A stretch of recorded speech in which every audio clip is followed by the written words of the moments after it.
This is so funny to me. In this video, I will point out all the inconsistencies in Trisha's tweets about Ethan Klein. First, let me give you a quick backstory. Basically, Trisha spoke to Keemstar, Ethan Klein's worst enemy, on his podcast, Mom's Basement. The podcast episode is not out yet, but Keemstar tweeted this photo proving that Trisha did in fact record an episode with him and FaZe Banks. Trisha got a lot of backlash because a lot of people saw this as a betrayal of Ethan Klein. But to be honest, what were they expecting from Trisha? Trisha is a horrible person. Trisha, just because you randomly started calling out people doesn't erase everything you've done. Now let's dive into Trisha's first tweet and dissect the story as it unfolds. Me and Keem have beef / me and FaZe have beef / I go on podcasts to try and find peace with people. I did it with Ethan. I went on H3 for the first time ever after he did a video saying I look like a corpse, a WWE wrestler, etc. And I think he has changed since then. Trisha, you're defending going on Keemstar's podcast even though it made Ethan upset. However, when Ryland Adams invited Jeffree Star to his podcast, you were freaking out and you wanted us to sympathize with you. Imagine if Ethan had David Dobrik on his podcast. You would have turned the internet upside down. However, since Ethan is upset at you for going to his enemy's podcast, it doesn't matter how he feels, huh? I went on Gabby Hanna's podcast after she told my boyfriend at the time that I had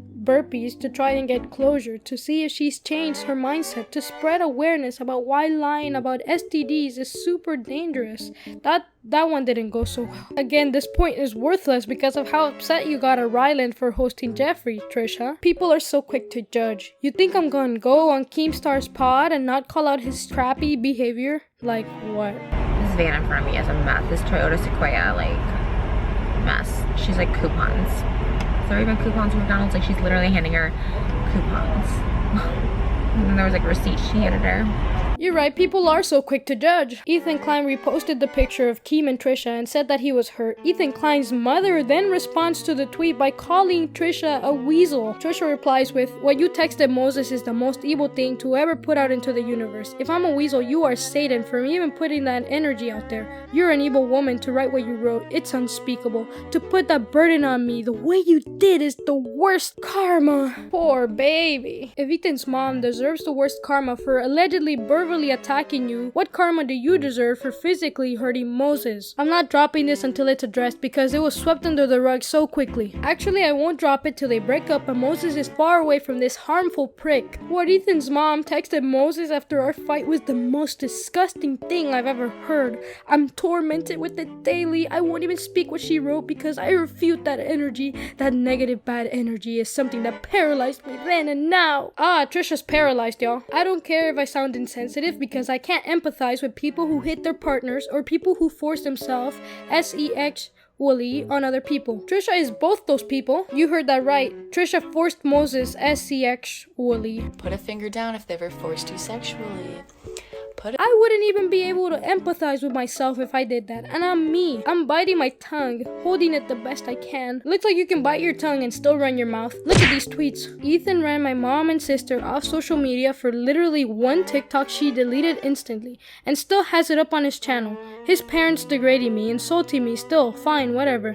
But the text she sent Moses was something only the devil himself would cast upon anyone. So diffusing a lie about you and your wife is running someone off the internet. Let me explain. Trisha's sister made a TikTok saying that Ethan and Hila didn't pay for their VIP Disneyland tickets even though they got extra pay from frenemies. Ethan responded to Trisha's sister by saying that Hila and he begged Moses to let them pay for their tickets. How is this running your sister off the internet, Trisha? Ethan has the right to defend himself against false claims. I'm livid. I'm angry. I've been carrying this evil, ugly burden she placed on me, blaming me for an unspeakable thing. She's evil. I just have never encountered anyone to put such an evil burden on me. A curse, something to even write, unfathomable. This is again referring to Ethan's mom. I don't really care, let's move on. Someone then tells Trisha that some of the stuff that she's telling Ethan's mom should be kept private. Trisha replies with, "I'm trying my best, but I'm not gonna be a pushover. They talk crap about me on the pod. I've tried to be the bigger person. Talking about my wedding and my relationship today, get the F out of here. She is evil and I am refusing that energy.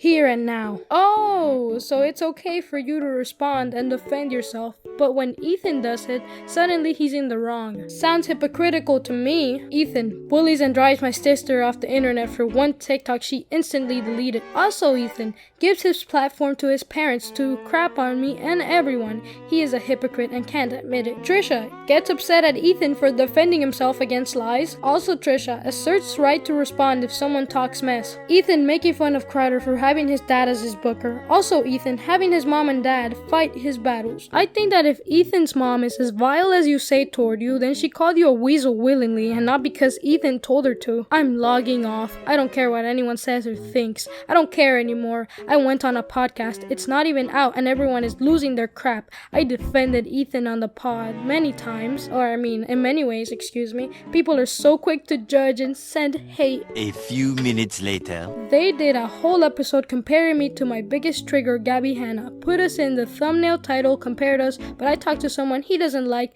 Let's send the hate mob my way. If you have triggers, you need to work those out in therapy. You don't get to tell other people to stop posting or showcasing things that trigger you, whether it's sugar-free cookies or seeing yourself next to Gabby Hanna. I have a zero tolerance policy for that behavior since Demi Lovato's sugar-free cookie fiasco, because if you give people the leeway on this, they're gonna abuse it. Again, if Ethan was talking to someone you didn't like, Trisha, you would be making 50 videos on him crying on your kitchen floor. Ethan's fanbase is so unbelievably toxic. It's actually scary. Like for real, I'm not gonna be run off the internet. I've been doing this 15 years now, long before any of these people.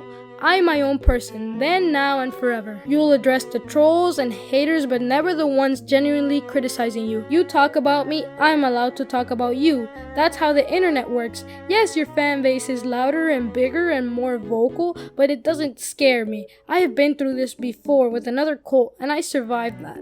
I'll survive this. The irony, the audacity, the hypocrisy, the unholy trinity of Trisha Paytas. And guess what? I'm going on more podcasts this week, including Dr. Drew. Goodness, everybody has a podcast. I'm allowed to talk about my life, my issues, my feelings without getting approval from anyone. Dr. Drew is that therapist that appeared in a Frenemies podcast episode where he showed bias that favored Trisha. This bias can be seen when Trisha screamed at Ethan and Dr. Drew was silent, but when Ethan calmly said Trisha was aggressive, Dr. Drew said that didn't matter. I am literally shutting off my phone. Leave all the hate you want if that makes you feel better. Imagine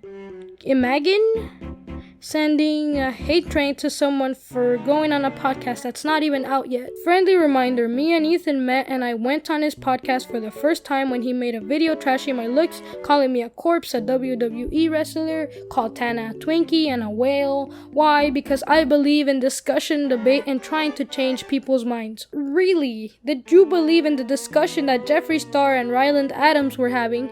I don't think so, buddy. I don't cower away from people who I disagree with, nor that don't like me. I face it. Maybe I can learn, they can grow, or it could end up having a successful podcast, or it could end in complete crap. But why shut out the opportunity for growth because of beef? Unfortunately, I don't think any amount of discussion or debate can change Trisha Paytas. We're way past that point. I went on Gabby's podcast trying to end beef with her, try and have her see where I was coming from with why I had an issue with her. Did it work? No, but I tried. It's what I do.